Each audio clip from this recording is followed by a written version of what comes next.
Well, what would you do if you spent years honing a skill only to lose it all at once? WAND's Joe Astrouski introduces us to a woman who faced that challenge in this week's Central Illinois Treasures.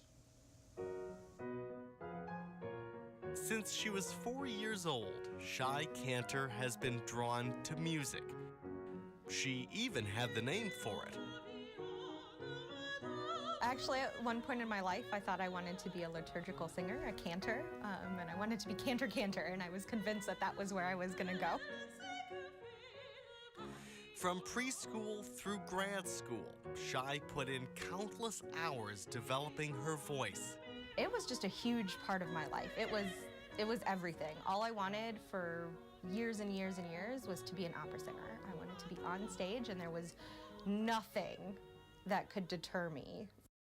Well, maybe not nothing. As a graduate student, Shy was in a car crash. Afterward, she couldn't sing, and she didn't know why. It was awful. I didn't know who I was anymore. It was, a part of me was gone. It was really tough, emotionally, physically. It took months to diagnose the problem and weeks of therapy to give Shy her voice back. But get it back she did.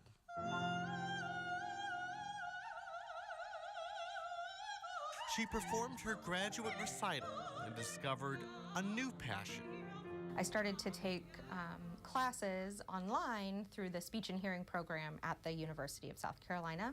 And so I thought, okay, well, I'll be a speech language pathologist, but I'll work with patients with voice disorders. It's a lot harder than that. For 5 months now, she's worked at Carle Hospital in Urbana.